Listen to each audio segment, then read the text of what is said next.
còn đi hay có làm một ca còn đi hay có làm một bôn còn đi hay có làm mạnh chất đặt nào và dương mà ràng đủ là còn đi hay tình trôi quài ra là còn đi hay dương vác mà quài ra là còn đi hay tầm này mà ràng đủ nên tôi một cái yêu nào tất nào chia nhưng là hay say nên tôi là một cái đọc bản dưới im đang tôi hay thì chỉ không cho hay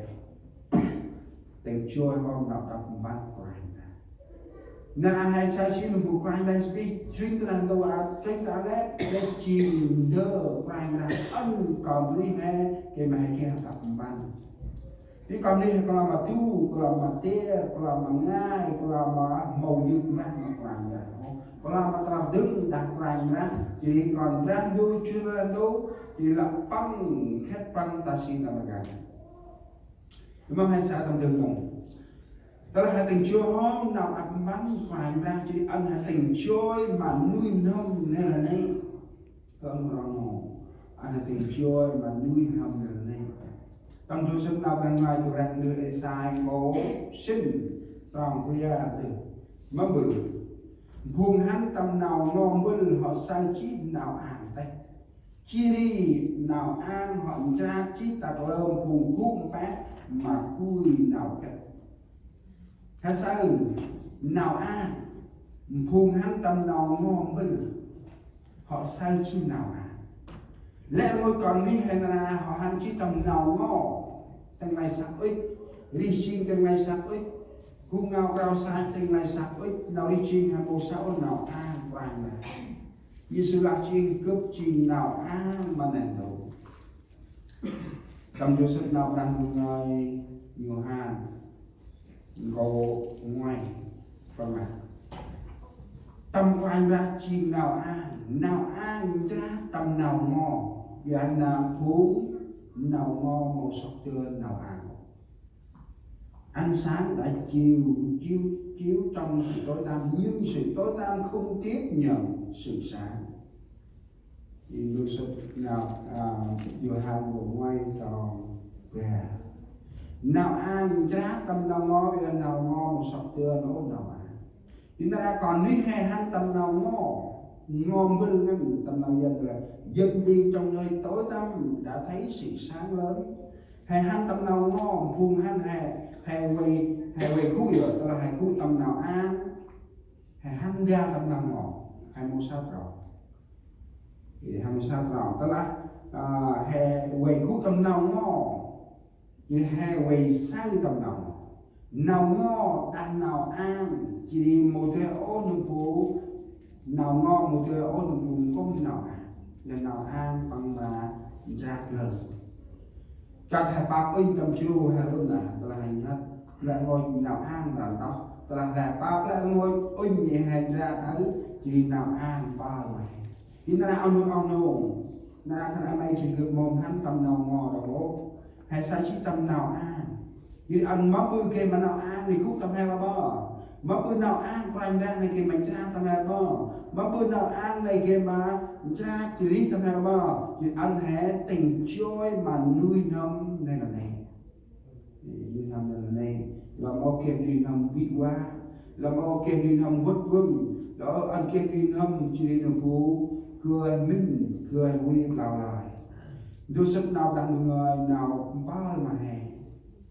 đôi sức gì đi rồi bé xin còn chết ba là khăn mấy là chơi cướp chỉ cười mất là khăn mấy tình chơi cướp mà lại đi không tầm nào giờ là các ngươi sẽ tìm ta và gặp được khi các ngươi tìm kiếm ta hết lòng nên cái là sự ăn hay tình chơi quay lại này này hay là sai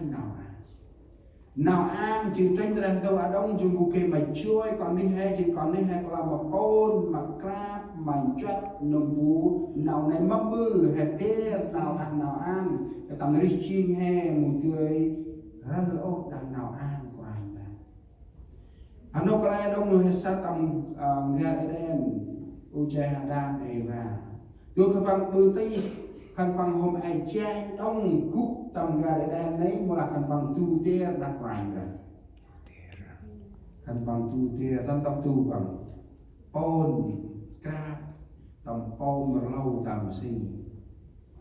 chọn là si châm dư cái mà châm sắc sai chỉ biết khăn bằng màu cha nó ran ta nắp quanh đã áp mông nga rồi lơ na đấy thì quanh đã hành kén tập tàng gà đi đen ta nói như quanh đã coi đi mừng ngôi đã làm ai về áp na đã tập tu na này chỉ quanh đã mù sao Adam Eva quanh đã qua lỡ Adam ta tập mây cụ Adam ta tập mây cụ mong Adam làm ở quanh đã cực tăng tuần này là cực cực lai ta mọc đầm mày mọc lại là mọc với mấy lai cướp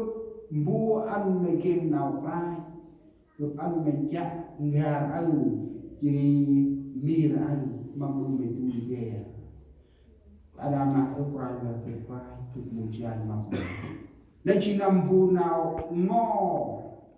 không chỉ nào đi xin Adam Eva đi nào đi xin băng nụ nào đi xin gần bé usaha kan bang ku tan tok nei klaim rang la an nei ku ta matranyai de cực chi an ke makan mai la kan bang han tam nào ngò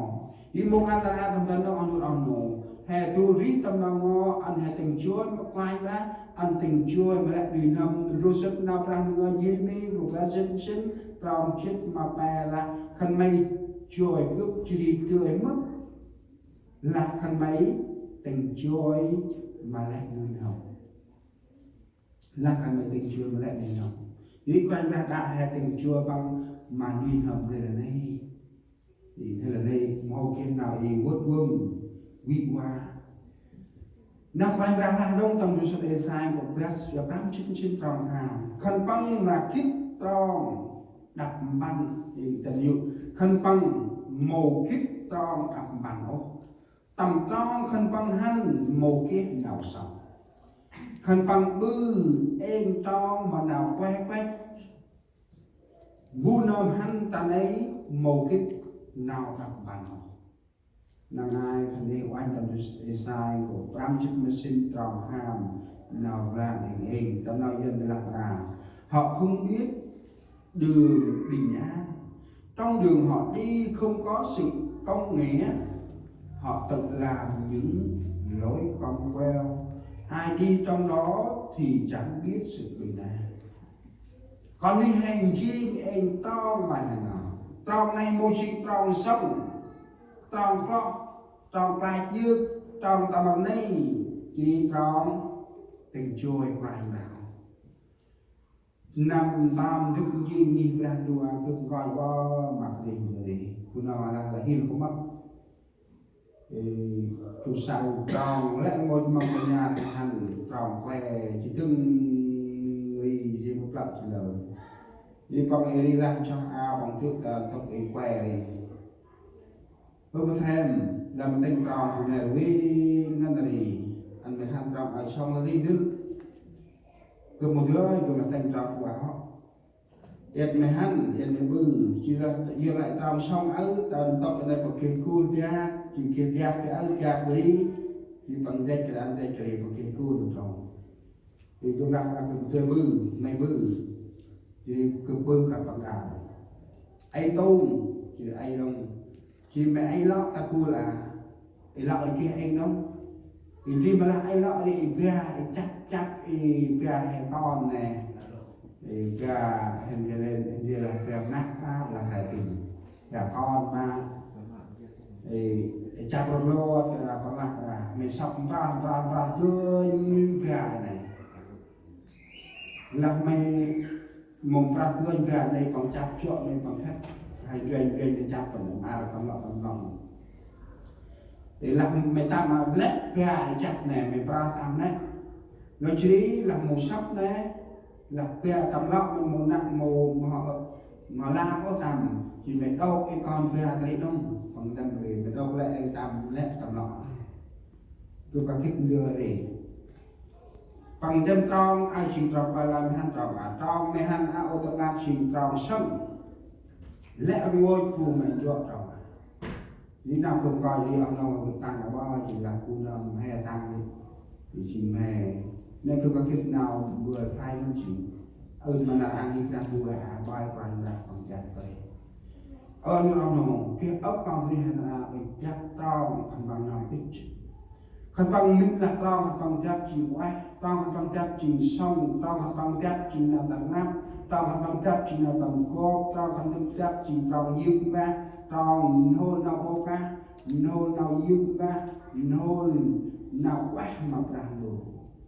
là hai kiếp nào đi chia là thật là ốc tròn thành bằng chặt ý mất tròn ý sông mất tròn ý quay mất tròn tầng năm mất tròn ý dương ra mà làm dù như thế anh hãy quay thì hãy say hãy mất từ ngày trò này vì là cầm đồ sụt nào bằng ngày sai của cam chích mà xin tròn khăn bằng một cái tròn đặt mạnh khăn bằng mình là sai chi quay chi tròn khăn bằng mình mà chắc tròn này han tròn này đang lệ thức nhưng khăn bằng ô ác nhưng khăn bằng rung răng nhưng khăn bằng tròn này thì vẫn tròn khăn bằng han